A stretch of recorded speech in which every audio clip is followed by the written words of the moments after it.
could not live with your own failure. Where did that bring you? Back to me. What I'm about to do to your stubborn, annoying little planet. I'm gonna enjoy it. Very, very much.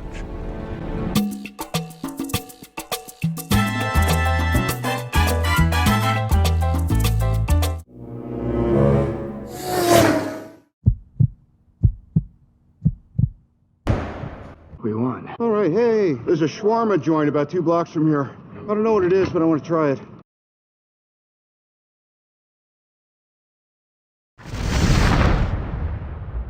Hey, all you action figure enthusiasts out there, JC here with another T&I toy review.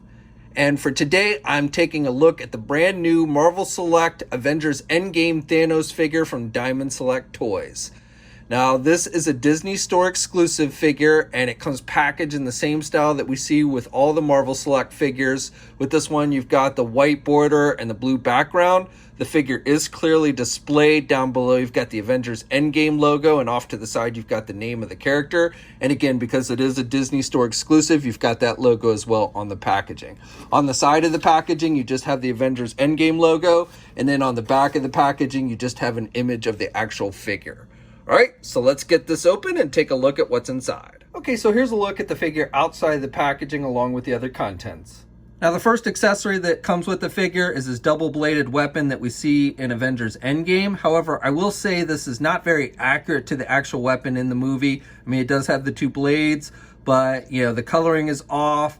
In the movie, you've got more silver than black on the blades, and here it's kind of reversed, and there's no gold on the handle like we see in the movie. So with this one, you've just got this metallic silver and then this black. There is a little bit of wash on the black to give it kind of that scratched up metal look. And it's a very thin plastic, but it's a pretty hard plastic. The handle itself is pretty thin.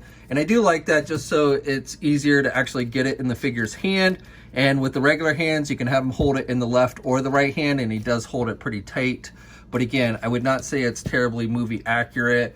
Of course, neither was the Hasbro one, so neither company really got it, nailed down the detail on the weapon. That's probably because both companies ended up having to use early concept art as opposed to the final product.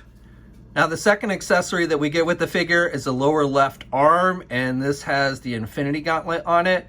Now, again, this is not really movie accurate to Avengers Endgame since he didn't have the gauntlet on with all the gems in that movie, at least not while he was wearing the armor. And so, again, probably going by early concept art or something similar to the Hasbro figure. Now, the metallic gold looks decent, though. There's this kind of weird red coloring on it as well, as you can see here on the sides. I don't know if that's on purpose, but I don't actually think it looks very good.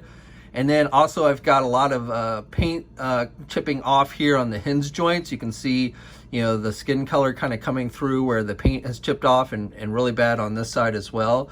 And so that's definitely something you have to be wary with on this figure is paint chipping. The metallic gold, I like the shiny color, and the gems look pretty good. They're done with a metallic color as well. But, the paint chipping and then just this kind of weird red color does throw it off a little bit to me. And to switch it out, all you do is you just unplug the arm here at basically the elbow joint, and you have to kind of turn it a little bit, but it should just pop off. And then you just pop on the alternate lower arm, and it should pop into place there pretty good. And now he's got the Infinity Gauntlet on. The fingers are not articulated, so he is stuck in this open hand position with that hand. Now, with the figure itself, overall, I like the head sculpt. I do like the skin tone better than the Hasbro version. It's not quite as purple looking as the Hasbro one. I also like the facial expression. He's not like gritting his teeth. It's a more neutral expression, and I like that. The helmet, the sculpting on the helmet's pretty good. You've got the metallic gold, and then you've got some darker, almost black color on the top there. And I like how they've even added some extra color on his lips there. And of course, he's got the sculpted chin, the ball sack chin. The eyes look pretty good on this one. And then he's wearing the armor. Now with the armor, they've tried to give it, you've got the metallic gold and the black colors, and then you've got things like, looks like he has some rust on his armor or some dirt. So they've given it that kind of wear and tear look, like he's been seeing some battle, which is pretty movie accurate, so I do like that. And then you've got on the arms, you can see the skin. And again, I do like the skin tone better on this figure than like with the Hasbro version. You've got some line work sculpted on his skin up here on his shoulders, and then some detailing on the actual armor pieces and on the back as well there. So I do like the sculpting detail on this figure. I think it's pretty good and seems to be pretty accurate to the armor and how it appeared in the movie, at least based on what I remember. So overall, no complaints there. He's got this midsection piece, which is done with a softer plastic, so it has some flexibility, which is nice. And then he's got the armor pieces down the legs, the black on the shoes and everything. Now, I will say when you're looking at the figure head on, just like standing in a straight static pose, the legs to me come off being a little bit long. I don't know, maybe it's just me, but every time I look at this figure, even when I was looking at the early images from the catalog, I felt like the legs were kind of long to me on the figure as opposed to how he appears in the movie. It's not a big deal, but just something I wanted to note. And also, again, just note with the hinge joints where there's paint, the paint has a tendency to scrape off there on those hinge joints, so that is something you'll want to be wary of. Now this figure stands just under 9 inches tall, and here he is next to the Hasbro Build-A-Figure version, and you can see the Marvel Select one here is definitely taller than the Hasbro version. And here's a comparison with the Marvel Legends Iron Man Mark 85 and Endgame Captain America figures. And overall, I think even though the Marvel Select is a 7-inch scale figure, I think it actually works pretty well with the Marvel Legend figures. And then finally, here's a comparison with a couple other Marvel Select figures. So we've got the Destroyer figure, and then the original comic book based Thanos figure that Diamond Select Toys did a long time back. And Thanos, the new Thanos, is a bit taller than the comic book version, but not as tall as the Destroyer. Now the articulation on this figure is pretty on par with the Marvel Legend version. The only real difference is you do not get an actual ab crunch joint, you just get a rotating joint there. But we'll start with the head. You can turn the head to the left and to the right, and he can look down about that much, pretty good. He really can't look up though, he can just look straight ahead. You do get some head pivot with this one. Now with the arms, because of these armored pieces, he can get his arm out about that much, but you can't really rotate the arms all the way around because this is a pretty hard plastic, so that is something you want to be wary of. You do get a bicep swivel. You get a single hinged elbow with this one, so he can rotate, or he can bend his elbow about that much, and then you also get rotation there with the elbow. You get rotation with the hands. You have hinges on the hands, so you've got up and down movement there. And then, as I said, you don't get an actual ab crunch, you just get a rotating joint there at the midsection, so you can rotate and you can pivot to the left and the right, but he really can't crunch forward at all, and he really can't go back at all there at the midsection. And then you do not get a waist swivel.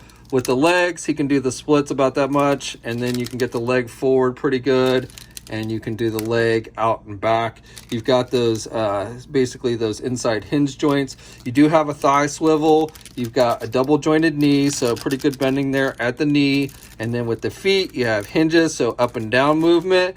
And you do have rotation, or ankle pivot, I should say. And then 2 peg holes on the bottom of the feet.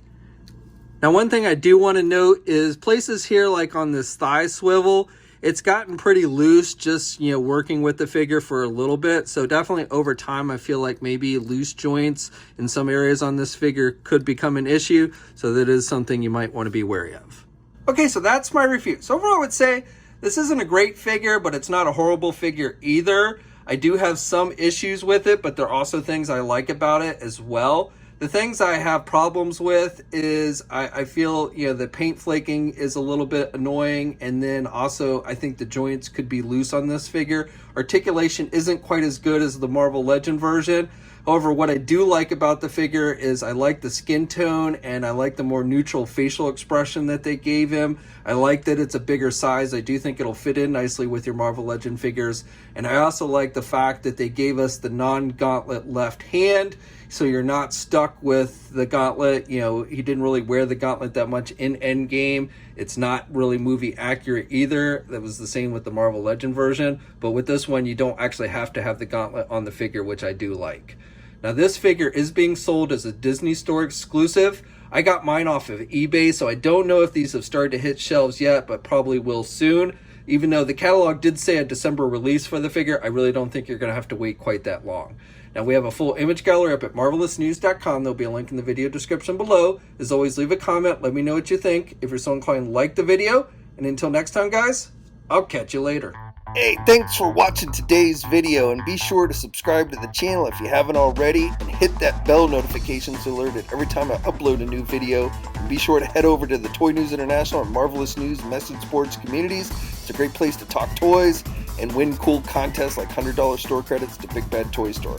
And remember, action figures are great.